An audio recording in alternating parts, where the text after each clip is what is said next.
मेरे बच्चे, जिस व्यक्ति ने भी तुम्हारा हक छीना, तुम्हें बर्बाद करने की कोशिश की, तुम्हें रुलाया, तुम्हें रुलाने के बाद वो बहुत हंसा और तुम्हें भी ऐसा ही लगा कि माता मुझे बर्बाद करके, मुझे रोता हुआ छोड़कर वो व्यक्ति तो बहुत खुश है। उसके जीवन में सब कुछ है, एक संतुलन है उसके जीवन में। घर परिवार सुख समृद्धि सब कुछ है माता उसके पास, और मेरे पास क्या है? मेरा तो सब कुछ बर्बाद हो गया। देखते ही देखते मेरी पूरी दुनिया उजड़ गई। पर मेरे बच्चे, वो कुछ ही समय के लिए खुश था। उसने बहुत मजाक बनाया तुम्हारा, बहुत बदनाम किया तुम्हें, पर अब उसके जीवन में भी उस व्यक्ति का प्रवेश हो चुका है जो उसे बर्बाद करेगा। वो उसकी भावनाओं के साथ खेल रहा है मेरे बच्चे, और उस व्यक्ति को ऐसा लग रहा है कि वो कितना खुश है अपने जीवन में। उसे प्रेम मिला, तुम्हें क्या मिला?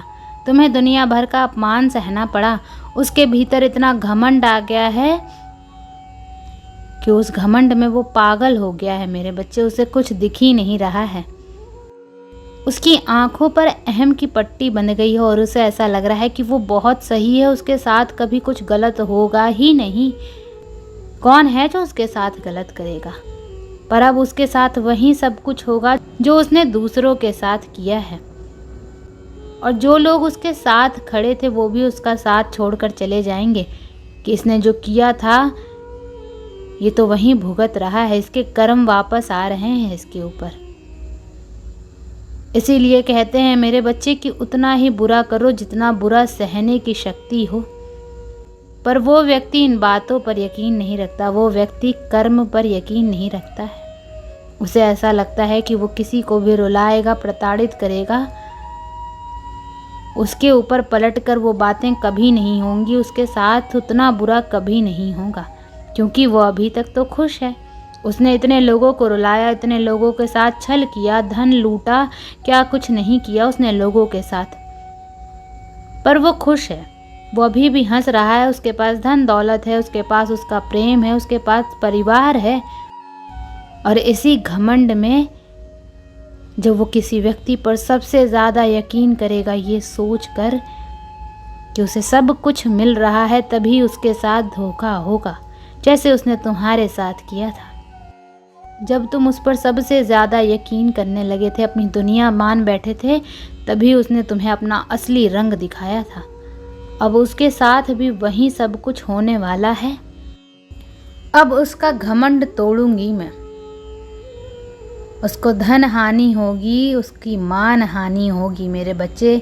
वो जो जग हंसाई तुम्हारी करवा रहा था इस समाज में, अब वो लोग उसके ऊपर हंसेंगे, उसकी स्थिति पे हंसेंगे।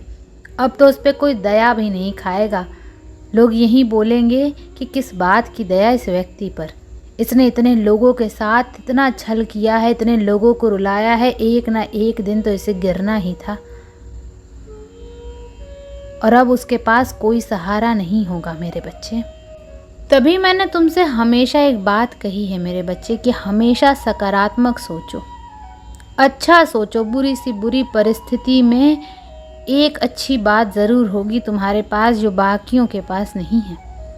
हमेशा उस सकारात्मक ऊर्जा पर अपना ध्यान लगाओ, क्योंकि तुम्हारे जीवन में फिर सिर्फ और सिर्फ सकारात्मकता आएगी। उस व्यक्ति ने सिर्फ नकारात्मक सोचा, लोगों के बारे में गलत सोचा, उनको बर्बाद करने के बारे में सोचा। 24 घंटे उसके दिमाग में षड्यंत्र चलते रहते थे। तो आज उसके जीवन में भी ऐसे ही व्यक्ति का प्रवेश हुआ है जो उसे बर्बाद करना चाहता है। शेर को सवा शेर मिल गया है मेरे बच्चे, और अब तुम्हें कुछ करने की ज़रूरत भी नहीं पड़ेगी। तुम्हें किसी से बदला लेने की ज़रूरत ही नहीं है। तभी मैंने हमेशा तुम्हें एक बात समझाई है कि तुम व्यर्थ ही अपने आप को बीमार कर रहे हो, रो रहे हो। जो लोग बुरा कर रहे हैं, बुरा सोच रहे हैं, उनका बुरा नहीं होगा, ये हो ही नहीं सकता है। ये इस ब्रह्मांड के नियम के विपरीत चला जाएगा मेरे बच्चे। तुम्हें उन लोगों को हंसता हुआ क्या सिर्फ देख कर ही दुख पहुंचता था कि माता इस व्यक्ति की शक्ल ही नहीं देखनी मुझे, पर तुम व्यर्थ ही खुद को तकलीफ दे रहे थे। ये बात तुम्हें धीरे धीरे समझ में आ जाएगी। और ऐसे व्यक्तियों का कुछ नहीं किया जा सकता मेरे बच्चे।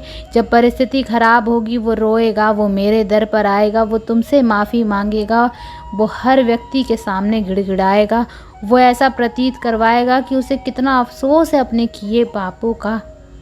पर जैसे ही परिस्थिति ठीक होने लगेगी उसके अंदर फिर से वही घमंड आ जाएगा, वही अहंकार कि मैं सबसे सही हूँ, मैं सबसे ऊपर हूँ। अभी उसे ऐसा लग रहा है कि तुम्हारा हक छीनकर उसे बहुत कुछ मिल गया है, वो राजा बन गया है इस समाज का। पर बहुत जल्द ही वो बहुत नीचे गिरने वाला है मेरे बच्चे। उसे आर्थिक नुकसान होगा, उसका स्वास्थ्य खराब होगा, और अब वो रोएगा। अब उसे यह एहसास होगा कि उसने तुम्हारे साथ कितना बुरा किया। अब उसे यह एहसास होगा कि किसी के साथ छल करना कितना गलत होता है। अगर आप बुरे हो तो आप उस रूप में उस व्यक्ति के सामने जाओ तो शायद किसी को इतना ठेस ना पहुँचे, पर अपना असली रंग छुपाकर, अपना असली चेहरा छुपाकर किसी का यकीन जीतना, किसी को अपनापन देना, उसके बाद उसके साथ ठगी करना, उसकी संपत्ति हड़पने की कोशिश करना, उसके पैसे को छीनना, उससे प्रेम में धोखा करना कितना गलत होता है। ये एक बहुत बड़ा पाप है। अब इन बातों का एहसास होगा उसे जब वो अपना सब कुछ खो बैठेगा, कर्जे में सर से पांव तक डूब जाएगा, कोई उसका साथ नहीं देगा, उसके परिवार के लोग भी उसका साथ छोड़कर चले जाएंगे। तब उसे ये सिर्फ और सिर्फ तुम याद आओगे, और तब उसे लगेगा कि उसने तुम्हारे साथ जो किया उसे वो नहीं करना चाहिए था। तो तुम उसकी बातों पर, अतीत में उसने जो कुछ भी किया उस पर अपना समय व्यर्थ मत करो मेरे बच्चे, क्योंकि उसके जैसे इंसान के बारे में सोचकर तुम भी नकारात्मकता ही ला रहे हो अपने जीवन में, जो सही नहीं है तुम्हारे भविष्य के लिए, तुम्हारे सफलता के लिए। उसे उसके हाल पर छोड़ दो, खुश दुख सब कुछ छोड़ दो मेरे बच्चे। उसने जो किया है वो आज नहीं तो कल पलट कर आएगा ही आएगा। उन बातों के बारे में सोचकर तुम अपने जीवन में नकारात्मकता मत लाओ, तुम अपना जीवन खराब मत करो।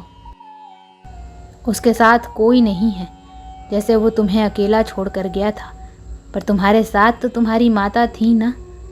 तो तुम क्यों रो रहे हो, तुम क्यों उदास हो? तुम्हारे साथ जब मैं हूँ मेरे बच्चे, और जब मैं तुम्हारे साथ हूँ तो मेरे रहते तुम्हारा हक कोई नहीं छीन सकता। जो छीना गया वो तुम्हारे हक का था ही नहीं। बस ये सोचकर अतीत की बातों को जाने दो।